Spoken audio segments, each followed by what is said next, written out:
अस्सलाम वालेकुम, कैसे हैं सब लोग? ठीक ठाक हैं। अच्छा जी, आज की लैब हमारी है OTDR। जैसा कि लास्ट लैब में हमने डिस्कस किया था, OTDR optical time domain reflectometer और इसकी एप्लीकेशंस हैं।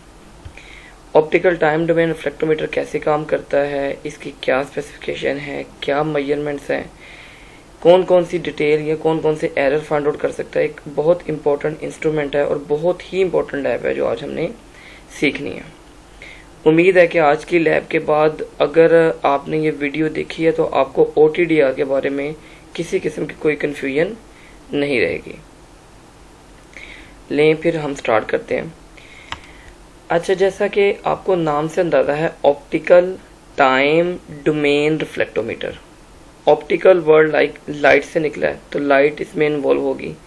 टाइम डोमेन से मुराद है कि ये टाइम को मेजर करते हुए, टाइम को एज अ कंपैरिजन मेथड लगाते हुए हमें हमारे लाइट की सिग्नलिंग करता है, हमें उसका डिस्टेंस फाइंड आउट करके बताता है कि कितने डिस्टेंस पे कहाँ पे करके हमारा एरर है। जब भी हम कोई भी ऑप्टिकल फाइबर कम्युनिकेशन बिछा देते हैं तो हम लोगों के लिए ये फाइंड आउट करना बहुत डिफ़िकल्ट हो जाता है कि वहाँ पे फॉल्ट किस एरिया में है।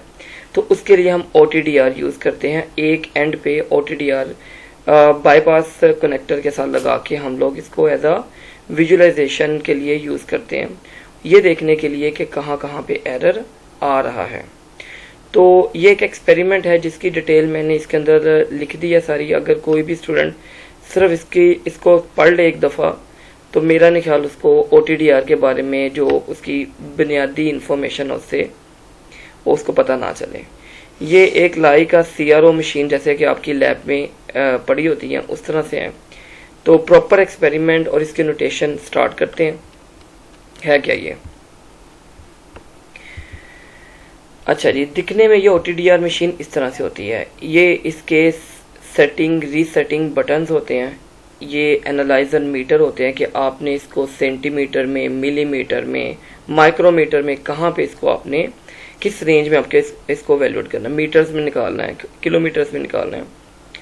ये इसके अपने यूजेज बटन होते हैं। आपने इसको zoom out, zoom in, distance up, distance down, ठीक है। ये सेटअप का बटन होता है कि जब आपने इसको स्टार्ट करना है तो ये बटन एक दफ़ा आपको प्रेस करने की ज़रूरत है। ये इसका पावर बटन है, ये इसका स्क्रॉल बटन होता है। हमारे पास इस तरह का OTDR नहीं होता, लेकिन प्रोफेशनली यही OTDR यूज़ किया जाता है। ये कैसे काम करता है इसके ये, और हर कंपनी जो भी OTDR डिज़ाइन करती है उनकी अपनी एक स्पेसिफिकेशन है। तो ज़रूरी नहीं है कि ये स्टैंडर्ड जो हमें यहाँ पे मेजरमेंट्स की दी हुई हैं सबकी एक जैसी हो। जैसे कि CRO के अंदर अगर कई जगहों पे एक प्रोब्स की ऑप्शन होती है, कई जगहों पे 2 प्रोब्स की, it is actual about based on the manufacture. ये मैन्युफैक्चर पे बेस करता है। तो OTDR should be look like that. इस तरह के ही होते हैं। एक स्क्रीन होती है और कुछ उसके पैरामीट्रिक होते हैं कि आपने उसकी वेवलेंथ चेक करनी है, डिस्टेंस चेक करना है, आपने उसकी पावर चेक करनी है, तो वो साथ साथ आप उसको चेक कर सकते हैं। तो इसमें सबसे पहले क्या करते हैं, OTDR के अंदर ऑप्टिकल टाइम रिफ्लेक्टोमीटर, ऑप्टिकल जैसा कि मैंने आपको बताया कि एक लाइट को यूज करते हुए time domain, time is a limited होंगे। मतलब आपने एक सिग्नल सेंड किया, आप फैसलाबाद में बैठे हैं, आपने लाहौर में एक सिग्नल सेंड किया है, तो हम लोगों को पता होगा कि हमने 2:53 में ये सिग्नल सेंड किया है और हमें ये 2:58 पे ये सिग्नल रिसीव हुआ है। तो आपको पता है कि डिस्टेंस वेलोसिटी फार्मूला से V=d/t वाले फार्मूले से आराम से हम लोग निकाल लेंगे। टाइम का आपको पता है कि जो वेलोसिटी होती है वो 3 × 10⁸ है। उस फार्मूले को यूज करते हुए हम s की या d की वैल्यू फाइंड आउट कर लेंगे। और रिफ्लेक्टोमीटर ये बेस करता है दो वर्ड से, एक रिफ्लेक्ट और दूसरा मीटर। रिफ्लेक्ट का मतलब है कि चीज, मतलब आपके 2 कॉन्सेप्ट है जो आपने फिजिक्स में पढ़े हैं, एक रिफ्लेक्शन है, एक रिफ्रैक्शन है। रिफ्रैक्शन तो पास होके थोड़ा सा सिग्नल गुजर जाता है, रिफ्लेक्ट में क्या होता है कि आपका सिग्नल टकरा के वापस आता है। और मीटर मेजरमेंट्स के लिए यूज किया गया। तो ऑप्टिकल टाइम डोमेन रिफ्लेक्टोमीटर एक ऐसा इंस्ट्रूमेंट जो लाइट को टाइम की लिमिटेशन के ऊपर रख के रिफ्लेक्शन के कानून के तहत एक मेजरमेंट्स करता है, ठीक है। ये सबसे बुनियादी इक्विपमेंट है जो यूज किया जाता है OTDR इन फाइबर ऑप्टिक्स कम्युनिकेशन के अंदर। अगर फाइबर ऑप्टिक्स कम्युनिकेशन में ये इक्विपमेंट आपके पास नहीं है तो आप समझ लें कि आप इलेक्ट्रिकल इंजीनियर हो गया तो आपने कभी स्क्रू नहीं यूज किया। तो ये इसी तरह ये इतना प्राइमरी इक्विपमेंट है जो यूज होता है।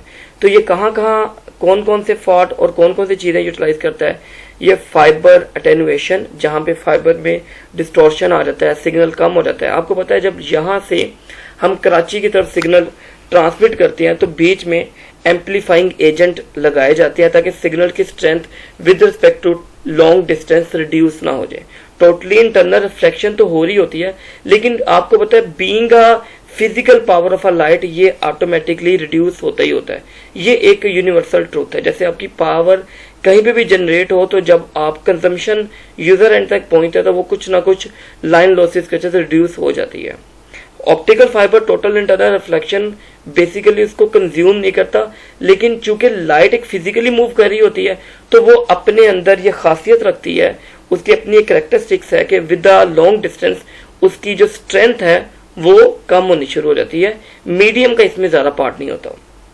पहले फाइबर अटेनुएशन है, overall length of the fibre है कि ओवरऑल लेंथ जितनी ज्यादा लेंथ होती है फाइबर के ऊपर डेफिनेटली ये इफेक्ट होता है। डिस्टेंस फॉल्ट ये निकालने के लिए यूटिलाइज किया जाता है, स्प्लाइस करने के लिए और कनेक्शन करने के लिए, ठीक है। स्प्लाइस का मतलब होता है कि वो मशीन के अंदर रख के हम लोग दो तारों को एक दूसरे के साथ फ्यूज कर देते हैं, मोल्ड कर देते हैं, हीट इतनी करते हैं कि दोनों के अंदर ग्लास होते हैं, जब दोनों को दबाव पड़ता है वो एक दूसरे के अंदर धुस जाते हैं, उसको स्प्लाइस बोलते हैं। और कनेक्टर क्या होता है कि एक को इधर से काटा, एक को इधर से काटा, कनेक्टर उधर लगाया, कनेक्टर फीमेल उधर लगाया, मेल उधर लगाया, दोनों को एक दूसरे में जंग कर दिया, दैट्स इट। ये हम लोग इस तरह कर सकते हैं इसको, ठीक है। उनमें भी जो एरर्स आते हैं उसको फाइंड आउट करने के लिए ये OTDR यूज किया जाता है, ऑप्टिकल टाइम डोमेन रिफ्लेक्टोमीटर। अगर आपने फाइबर ऑप्टिक्स का सब्जेक्ट पढ़ा है और अगर आपको OTDR नहीं समझ में आई, अगर आपको नहीं पता OTDR कैसे यूज करते हैं, तो यकीन माने कोई फायदा नहीं सब्जेक्ट का। हम अगली अपनी स्लाइड पे चलते हैं। मैं फाइबर ऑप्टिक्स जब भी बिछाई जाती है या तो अंडरग्राउंड बिछाई जाती है या समुद्र में बिछाई जाती है, ठीक है। तो OTDR क्या करता है, एक OTDR जरूरी नहीं एक मशीन है, जैसा कि मैं अभी आपको दिखाता हूँ। मैंने OTDR एक सिमुलेटर भी यूज किया, अभी डाउनलोड किया, मैं आपको अभी दिखाता हूँ। डाउनलोड्स के अंदर जाता हूँ मैं और ये OTDR सिमुलेटर है, ये अभी मैंने डाउनलोड किया है। एक्सट्रैक्ट हेयर करता हूँ तो इसकी कुछ फाइल बन जाएगी। ये देखें OTDR सिमुलेटर आ गया और ये कुछ इसने उसकी बताई हुई हैं चीज़ें मुझे कि ये कैसे काम करता है, इसकी क्या स्पेसिफिकेशन है। खैर ये मैं आपको इसके साथ ही लगा दूंगा, इसके साथ ही आपके साथ एडजस्ट कर दूंगा। ये जहाँ पे मैंने गूगल क्लासरूम में आपकी ये वीडियो लिंक करनी है उसके साथ साथ ही मैं सिमुलेटर भी कर दूंगा, आप इसको यूटिलाइज करें। इस वीडियो देखने के बाद सिमुलेटर को यूज करने के काबिल आप हो जाएंगे। तो OTDR जरूरी नहीं है एक आपने इक्विपमेंट ही है, ये इक्विपमेंट बेस नहीं, एक सॉफ्टवेयर भी है जो काम करते हैं। कंप्यूटर में इंस्टॉल करें, USB पोर्ट पे इसके कनेक्टर मिल जाते हैं, सप्लाईज वो ऑप्टिकल फाइबर के साथ कनेक्ट होने के लिए, वो आप कनेक्ट करें तो आसानी से इसका आप लोग उसी तरह से काम ले सकते हैं जैसे कि OTDR काम करती है। या तो आप अंडरग्राउंड फाइबर ऑप्टिक बिछाते हैं या तो आप समुद्र के अंदर। तो आपको सबसे पहले क्या करना चाहिए, सिमुलेटर के अंदर आप अपना डिस्टेंस डालो, अपनी वेवलेंथ डालो। OTDR क्या करेगा, आपको बताएगा कि कितने डिस्टेंस के लिए आपको वायर चाहिए, उसका पैच कोड क्या होगा, कौन सी फाइबर यूज करनी चाहिए, कितना कोर होना चाहिए, कितना आउटर एज होना चाहिए, कोक कितना बनाया जाए, इसका आपने कनेक्टर पॉइंट कहाँ पे रखने हैं, इसकी चेकिंग एरिया किन जगहों पे लाई करेगा। इसी तरह समुद्र के अंदर अगर आपने बिछाना है तो समुद्र के अंदर आप शिप के जरिए अगर कहीं पे कोई फॉल्ट है तो वो फाइंड आउट करना है आपने, तो शिप को आप उतनी दूरी तक भेज सकते हो जहां पे आपको लगता है फॉल्ट है और अपने इंजीनियर्स को आप उन्हीं समुद्र की गहराइयों में उतार के उस फॉल्ट को रिपेयर कर सकते हो, सप्लाईज कर सकते हो या मैकेनिकल कनेक्शन लगा सकते हो। मैकेनिकल सप्लाईज और फ्यूजन सप्लाईज ये दो कॉन्सेप्ट है, ये भी मैं आज आपको डील करूंगा। वैसे तो अगली लैब में सप्लाईसर मैंने पढ़ाना तो इसमें बिल्कुल डिटेल में ये दोनों मैं डिस्कस करूंगा, लेकिन आज मैं आपको थोड़ा सा इसका ओवरव्यू भी दे दूंगा। तो समुद्र के अंदर और जमीनी जहां पे भी आपको फॉल्ट हो तो OTDR अब आपको मेरा ख्याल समझ आ गया है कि ये फाइबर ऑप्टिकल कम्युनिकेशन की ऑक्सीजन है जहां पे हम लोग इसको यूटिलाइज करते हैं। इसके अगली स्लाइड में देखिएगा, ये देखिए जी, अब यहां से है हमारा टेक्निकल वर्क स्टार्ट हो रहा है। और यहीं से आपके जो है वो क्वेश्चन वो राइज होंगे, वहीं से आपने मुझसे पूछना है कि सर ये कैसे काम करता है। अभी जो ये पिक्चर है ये मैं आपको साथ पंच कर दूंगा और गूगल क्लासरूम में वहां पे आप देख लेंगे। मेरा मकसद है आपको यहाँ पे मैकेनिकल वर्क समझा दूं। ये समझ लें ये वाला हिस्सा इसका जो है वो सेंडर है, ठीक है, और ये समझ लें उसका रिसीवर है। ये दोनों असल में ओटीडीआर के अंदर ही होंगे, जो एक तरफ से ओटीडीआर के वन एंड पे हमने ये कनेक्ट करने हैं। ये ओटीडीआर के अंदर ये सेंडर मोड पे काम करेंगे और ये रिफ्लेक्टर मोड पे। अब आपके दिमाग में ये क्वेश्चन होगा कि सर दोनों एक ही ओटीडीआर का पार्ट है, तो ये सेंडर भी उसी में ही है जहां पे आप एक तरफ से लगा रहे, रिसीवर भी उसी में। इसका जवाब मैं अभी आपको देता हूं। करेगा क्या ये टाइम बेस्ड कंट्रोल यूनिट, ये एक पल्स जनरेट करेगा। आपको शायद याद होगा मैं आपको कहा करता होता हूं एनर्जी के पैकेट बनते हैं। ये लाइट को फोटो डायोड जो एमिटेड डायोड है ये क्या करेगा, पल्स जनरेट करेगा हाई बीम, क्योंकि लॉन्ग डिस्टेंस है ना, तो थोड़ी पावर से आप एनर्जी नहीं ट्रांसमिट कर पाओगे, वो थोड़ी दूर जाके अपनी ही कैरेक्टरिस्टिक्स की वजह से रिड्यूस हो जाएगी। मीडियम बेशक टोटल इंटरनल रिफ्लेक्शन भी होगा ना, लाइट को इटसेल्फ रिड्यूस होने की आदत होती है, वो अपनी एनर्जी को बिल तदरीज आपको तो विद रिस्पेक्ट टू डिस्टेंस कम करता जाता है। तो उसकी वजह से क्या होगा, ये आपको एमिटेड डायोड है, ये एक तरह का एलईडी लेजर होती है, ये हाई बीम रेजोल्यूशन होती है जो ट्रेवल करवाए नेटवर्क के अंदर, ठीक है।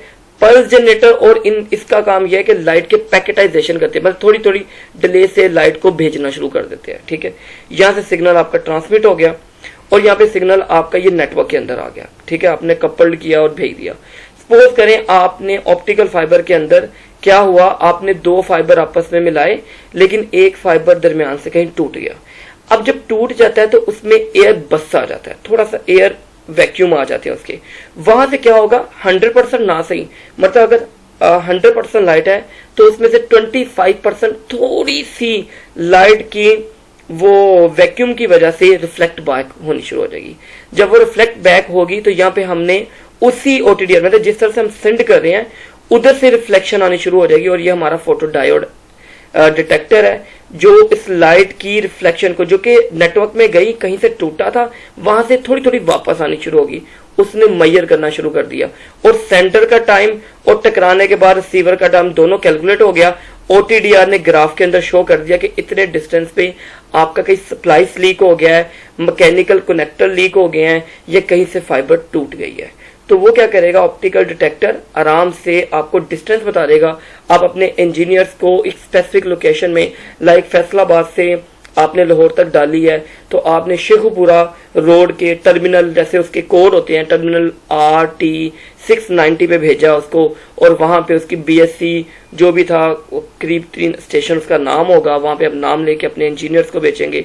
आप कंट्रोल रूम में बैठ के उसको गाइड करेंगे और वो वहीं पे जाके उसको जो उसका प्रॉब्लम है वो सॉल्व कर देगा। अब करेगा क्या, इसकी तरह मैकेनिज्म देख लीजिएगा। यहां से लाइट गई, हाई बीम लाइट भेज दी, यहां से कहीं से टूटा था सिग्नल, टूट के थोड़ा सा 25% वापस आ गया। फोटो डायोड ने सेंडर का टाइम और रिसीवर टाइम दोनों कैलकुलेट किया, वही वो क्या इसका नाम S=V×T वाला फार्मूला, बेसिक फिजिक्स का फार्मूला लगाया, हमें डिस्टेंस पता चल गया। एम्पलीफाई इसलिए किया जाता है क्योंकि जो सिग्नल वापस आता है वो इतनी ज्यादा पावर का नहीं रह जाता, क्योंकि वो डिस्टेंस ट्रेवल करके आता है, तो उसको एम्पलीफाई किया जाता है। ये एक ओटीडीआर के अंदर सारे काम हो रहे हैं जो आपने एक तरफ से लगाया हुआ है। वो सैंपलिंग रेट उसमें जो भी है, ये हमारा इसमें हमारा कॉन्सेप्ट, इसमें हमारी डिटेल जानने की जरूरत नहीं है, वो खुद ब खुद उसने सैंपलिंग रेट बताई था, कितने सैंपल भेजना है। तो ये एक हमारा इक्विपमेंट है जिसको हमने यूज करना है, इसकी सैंपलिंग रेट को जानने की जरूरत नहीं है। आपको बात समझ आई? मैं दोबारा रिपीट करता हूं कि यहां से सिग्नल सेंड किया, जो वहां से चीज टूटी थी वो यहाँ पे रिसीव हुई, सेंडर का टाइम रिसीविंग का टाइम कैलकुलेट किया, डिस्टेंस वो हमारे पास वेलोसिटी 3 × 10⁸ मौजूद थी, कैलकुलेट किया, डिस्टेंस आ गया। डिस्टेंस बता दीजिए कि यहाँ पे जाके आपका सप्लाई कोई प्रॉब्लम कर रहा है, कोई लीक कर रहा है, कनेक्शन ठीक नहीं लगा कि यहाँ टूट गया है, ठीक है, वो आपने वो फाइंड आउट कर लिया। ये सारी चीजें मैंने यहाँ पे लिखी हुई हैं, आप ये पढ़ेंगे, ये आपके लिए ही है, ये आपको समझ आ जाएगी। उसके बाद क्या करता है, जब आपने सपोज करें, सपोज होता क्या है, अब ये प्रॉब्लम आती कहां पे, जो मैंने अभी आपको एयर वैक्यूम की बात की, तो वो क्या काम था। आपने क्या किया, आपने ये किया कि आपने नए इंजीनियर भर्ती किए हुए थे, ठीक है, आपने उनको कहा यार जाओ मकुआने, वहां पे साइट नंबर -- मौजूद है, वहां पे जाओ और इसको अच्छे तरीके से सप्लाई करो। अब यहाँ पे आपको पता हमारे जगाड़ू सिस्टम सारे होते हैं, बच्चे जाते हैं वहां पे काम करने के लिए, गाड़ी ब्रेक डाउन किया, साइड मिल गया, वहां पे उनको समझ आ गया कि इस एरिया में ये कनेक्टर पे ये फॉल्ट, उसको उन्होंने फाइबर निकाली, उनको फॉल्ट समझ में आ गया। अब उन्होंने टाइम बचाने के लिए क्या किया, इसको उन्होंने मैकेनिकल सप्लाइज नहीं किया, हालांकि मशीन लेके गए थे। उन्होंने क्या किया, ये कनेक्टर नजर आया, उन्होंने एक तरह से ये तार तोड़ी, यहां से काटी, इस तरफ लगाई, एक तार तोड़ी, इस तरफ लगाई, कनेक्टर से लगाई और चले गए। अब उस वक्त तो जो आपका जो OTDR उसने शो कर दिया जी आपकी कम्युनिकेशन होनी शुरू होगी, लेकिन चूंकि ये प्लास्टिक है, ठीक है, यहाँ पर एयर जो गैप है वो आने शुरू हो जाएंगे विद रिस्पेक्ट टू टाइम। मतलब ये साल बाद या 15 महीने बाद या 2 साल बाद ये प्रॉब्लम आनी शुरू होती है, एयर वहां पे एयर वैक्यूम आने शुरू हो गए, ठीक है। अब आपने कहा यार ये क्या हो गया यार, वैक्यूम आए तो क्यों आए? इसकी रीजन ये थी कि उन्होंने इसको प्रॉपर मशीन के जरिए सप्लाइज नहीं किया। मशीन का और इसका सप्लाइज क्या होता है कि ये जस्ट काटने होते हैं, इसको पंच करना, जिस तरह एक 2 तारों को आप मिलाने में जितना टाइम लगता है उतना ही ये लगता है, वो बाकी टाइम बचाने के लिए ये लगा जाते हैं। और जो फ्यूल सप्लाई जो मशीन के जरिए लगता है उसमें क्या होता है, दोनों एंड को गर्म किया जाता है, इस एंड को भी गर्म किया जाता है, इस एंड को भी गर्म किया जाता है, और इनको मशीन के अंदर आके खासा गर्म किया जाता है, और एक दूसरे में बिल्कुल इनके अलाइनमेंट, वो मशीन इनके अलाइनमेंट बताती है कि बिल्कुल 0 डिग्री पे ये दोनों आ गए हैं। तो आपने जस्ट इन दोनों को, बल्कि मशीन ने खुद पकड़ के ना उन दोनों पॉइंट को पकड़ के, ऊपर से इनके जंक होते हैं, कोई इधर से पकड़ लेता है, कोई इधर से पकड़ लेता है, एक दूसरे में अच्छे तरीके से मोल्ट कर देता है। इसको मोल्टते हैं, फ्यूजन सप्लाइज कर दिया, उसमें चांसेस बहुत कम होते हैं कि सप्लाइज में कोई एरर आए, लेकिन कनेक्टर में क्योंकि 1 साल बाद 2 साल बाद इसमें एयर बबल्स बन जाते हैं, जिसकी वजह से प्रॉब्लम आनी शुरू हो जाती है। तो ये प्रॉब्लम जो है वो OTDR 1 साल बाद दिखाना शुरू करता है। फॉर द टाइम बीइंग 5-7 महीने गुजर जाते हैं, या तो वो ये कनेक्टर यूज करते हैं या ये वो जैंकर, ये जो कनेक्टर होते हैं वो यूज करते हैं, मोस्ट प्रोबेबली वो यही कनेक्टर यूज करते हैं। और ये आपको पिक्चर दिखाई गई है वो इसलिए ये वो पिक्चर दिखाई गई कि यहाँ पे एयर बबल नहीं बने, ये सप्लाईज वो फ्यूल सप्लाईज हुई है जो कि मशीन के जरिए की गई है, जो मशीन हमारी लैब्स में पड़ी गई है, ठीक है। तो OTDR के अंदर ये तस्वीर दिखाने का मकसद ये है कि आपको दिखाएं कि ये जो प्रॉब्लम हम लोग बीइंग ए इंजीनियर वहां पे बना के आते हैं, तो 3-4 महीने बाद हमारी परफॉर्मेंस का मुंह बोलता सबूत होते हैं। तो इसलिए ये काम नहीं करना हमने फ्यूल सप्लाई ही करना जो अगली लैब है, और आपको ये पता होना चाहिए वो लैब इससे बहुत इंपॉर्टेंट है। आप क्लास में नहीं आए कोई मसला नहीं, एक एब्सेंट भी लग जाएगी, कोई इश्यू नहीं है, लेकिन आप ये वीडियो लाजमी दिखाइएगा अपने फ्रेंड्स को जो नहीं है कि यार ये लाजमी वीडियो देख ले, ये तेरे कहीं ना कहीं काम आ जाएगी। खैर, हम अगली अपनी स्लाइड पे चलते हैं। अच्छा जी, ये जो सबसे ज्यादा इंपॉर्टेंट और जो मॉनिटरिंग एंड पे कि जो बंदा आपका बैठा हुआ है वहां पे कंट्रोल रूम में, उसने आपकी लेवल को, आपके लेवल को कैसे उसने फाइंड आउट करना है कि ये बंदा क्या काम करके है। उसके बाद इस तरह का ग्राफ शो होगा OTDR, जो OTDR आपको दिखाया था ना शुरू में, एक मशीन है उस पर इस तरह का ग्राफ उसकी जो स्क्रीन है शो होगा। अब ये ग्राफ है क्या? ये ग्राफ का था कि यहाँ ये ऑप्टिकल फाइबर आपने हाई बीम प्रोड्यूस किया, ये आपका जो होता है ये डेड जोन होता है। अब ये डेड जोन क्या बुला है ये मैं बाद में एक्सप्लेन करूंगा। ये एक जंग प्रोड्यूस हुआ 500 मीटर तक, एक डेड जोन एरिया होता है जिसके अंदर हम एरर नहीं निकाल सकते। जहां से आपने ऑप्टिकल फाइबर लगाना होता है वहां से 5 किलोमीटर वाला एरिया, जो 5 किलोमीटर सॉरी नहीं 500 मीटर वाला, ½ किलोमीटर वाला जो एरिया ना, उसको डेड जोन कहा गया है। ये क्या बुला है, ये कैसे है, ये क्यों है, डेड जोन क्यों कहा गया, इसको मैं इसी मूवी के, इसी पिक्चर के, इसी वीडियो के लास्ट पे आपसे एक्सप्लेन करूंगा। अभी आप समझिए ये ग्राफ क्या कह रहा है। यहां से ना जब भी आप शुरू में कोई भी OTDR पे काम करेंगे, पहला आपको पल्स इस तरह से नॉर्मली नजर आएगा, इससे घबराना नहीं आपने, आगे आ जाना आपने, ये आ गया ये वाला, इसका मतलब ये पावर रिड्यूस हो रही है, ओके की आवाज है कि यहाँ पे आपका कोई भी फाइबर अब ब्रेक नहीं हुआ। और ये जो आपको रिफ्लेक्टिव, ये आपको जो नजर आप पल्स जनरेट नजर आ रही है, ये आपको, तो ये पल्स का मतलब ये कि यहाँ पे कनेक्टर लगाया था और वहां पे एयर बबल्स आ गए हैं, जिसकी वजह से सिग्नल गया, थोड़ा सा रिफ्लेक्ट हुआ, रिफ्लेक्शन करेक्टर बोलते हैं इसको। रिफ्लेक्शन करेक्टर आपको शुरू में दिखाया था, जो बाद में OTDR में आता है और ये बताता है कि आपका इतना सा जो सिग्नल है 25% वो कहीं से ब्रेकेज की वजह से वहीं से रिफ्लेक्ट बैक हो जाता है। इसके ना सब में 2 नुकसान होते हैं। एक तो आपका जो एक्चुअल सिग्नल जा रहा होता है उसको बहुत ज्यादा वो ना उसके लिए प्रॉब्लम का बाइस बनता है कि उसके लिए जो उसकी जो अपनी बैंडविड्थ है वो रिड्यूस हो जाती है। और दूसरा ये है कि वहां पे जो आपका क्या इसका नाम है, टकराने का बहुत ज्यादा खतरा होता है कि आपस में अपनी एनर्जी को वो क्या इसका ओवरकम ना कर दें। तो कनेक्टर रिफ्लेक्शन क्या होता है, ये जो ग्राफ शो कर रहा है कि यहाँ पे कनेक्टर रिफ्लेक्शन लगाया जो कि थोड़ी सी लाइट को रिफ्लेक्ट बैक करता है। लेकिन अगर स्प्लाइसर में कोई प्रॉब्लम होगा तो वो रिफ्लेक्ट बैक नहीं करेगा, वो इस तरह से सिग्नल को अटेनुएट कर देगा। आपको याद होगा लास्ट लेवल में मैंने कहा था स्प्लाइस अगर गंदा हो तो सिग्नल ऑप्टिकल फाइबर के कोर में से बाहर निकलती है लाइट, याद आई बात आपको। तो वो मकसद ये था कि स्प्लाइसर क्या करता है, उस लाइट को रिफ्लेक्ट बैक नहीं करता, बाहर की तरफ से आउटसोर्स करता है, जिसकी वजह से ये सिग्नल की स्ट्रेंथ, ये जो नजर आ रहा है ना आपको, ये नीचे से जो डिले नजर आ रहा है, इसका मकसद यह है कि यहां से एनर्जी लॉस हो गई है और ये आगे के आगे जाके यहां से कहीं एयर बबल की बजाय इतना उसका एयर बबल बढ़ गया। मतलब मैं आपको पिछली वीडियो में दिखाता हूँ या पिछले स्लाइड में, तो यहां से ये बबल इतना जरा बढ़ गया तो वो क्या कर गया, वो फुल का फुल रिफ्लेक्ट बैक कर दिया, जितना सिग्नल गया सारा का सारा रिफ्लेक्टर, और यहाँ पे सिग्नल ड्रॉप हो गया। इसका मतलब वो इतना भी कैपेबल नहीं था कि यहाँ पे तो हमें पता चल रहा है कि सिग्नल थोड़ा सा रिफ्लेक्ट बैक हुआ, बाकी 75 आगे चला गया, लेकिन ये बता रहा है कि उसने 90% रिफ्लेक्ट कर दिया और बाकी जो सिग्नल 10% है उसमें पावर इतनी नहीं थी वो आगे ट्रांसमिट करे, तो उसको हम कहते हैं ये ड्रॉप हो गया।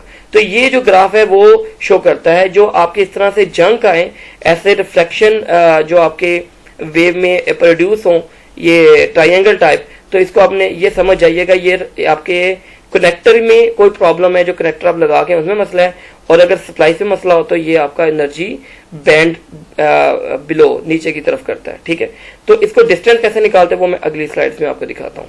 ठीक है, ये अभी मैं आपके साथ पैच कर दूंगा तो ये पढ़ लीजिएगा क्या कह रहे हैं। अच्छा जी, ये बात बहुत समझने वाली है, ये आपको ना एक पूरा सिनेरियो क्रिएट करके देगी। लेकिन सपोज करें ये आपका जेसी का ओल्ड कैंपस है, ठीक है, जहाँ पे हम लोगों के एडमिशन होते हैं। ये हमारा न्यू कैंपस है जहाँ पे हम लोग पढ़ते हैं। आपने क्या किया, एक बहुत बड़ी आपने क्या इसका नाम है फाइबर ऑप्टिक बिछाई।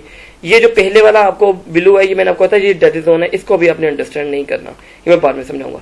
ये क्या किया आपने, बीच में फाइबर टूटी, आपने कनेक्टर लगाए, ये सप्लाईज कर दिया, ये भी कनेक्टर लगाया, ये भी कनेक्टर लगाया और आगे आप चले गए। ठीक है, अब आपने क्या किया, कनेक्टर लगाने से OTDR ने अब इसको वो ग्राफ में कैसे शो करेगा, initial pulse high beam generate हुई और यहाँ पे पहले कनेक्टर ने क्या किया, उसकी वजह से थोड़ी सी रिफ्लेक्शन हुई और सिग्नल वापस आया। ये आपको ये जो पल्स जनरेट करी है, इसका मतलब है यहाँ पे आपने कनेक्टर पेश किया था।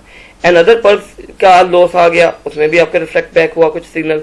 एंड अदर जो थर्ड वन था उसमें किया, और जब सप्लाईज में गया तो आपको मैंने कहा था रिफ्लेक्शन नहीं होती बल्कि एनर्जी लॉस हो रही है। आप देख रहे बिलतदरीज एनर्जी लॉस होती जा रही है, लाइट की अपनी लॉन्ग डिस्टेंस ट्रेवलिंग की वजह से अपनी एनर्जी बिलतदरीज वो रिड्यूस होती जा रही है और आगे जाता रहा। जैसे वो इस सेकंड लास्ट वाले कनेक्टर पे पहुंचा, वहां पे भी उसने पल्स जनरेट की, और इसका मतलब है कि ये भी कनेक्शन में कोई प्रॉब्लम है और आगे मतलब ये उसने ये वो वाला कनेक्टर बनाया जिनमें हम ये समझते हैं कि इनमें मसला है, इनमें मसला था, तो ये उनका बनाया। जरूरी नहीं है कि जहां पे कनेक्टर लगाओ ऐसे पल्स ही जनरेट होंगी, ठीक है, लेकिन हम ये आपको समझाने के लिए कि जिन जिन कनेक्टर में पल्स जनरेट होती है, the graph is should be look like that. Here the y-axis is show as the power loss and the x-axis show as the distance beam. How we can calculate the distance and हम लोग find कैसे कर सकते हैं कि कहाँ पे problem आ सकती है, वो अगली स्लाइड में आपको दिखाता हूँ। आप इधर देखिएगा, सपोज करें यार आपका ये डेड जोन से आपका निकला, तो आपने क्या किया, आपने यहाँ पे क्या इसका नाम आपका कनेक्टर पहले था, आपने ये कनेक्टर लगाया, ये आपको समझ आ गया, सप्लाईस लगाया, ये कनेक्टर लगाया, ये फिर आपने सप्लाईस किया, फिर यहाँ पे कनेक्टर आया और यहाँ पे आपकी जो वायर क्रैक होगी और वो टेनुएशन होता एक फुल वो आपका रिफ्लेक्ट बैक हुआ और वहां से क्या हो गया, सिग्नल ड्रॉप हो गया। अब आप कहते हैं यार ये एरिया कौन सा है जहां से सिग्नल हमारा फुली खराब हो गया।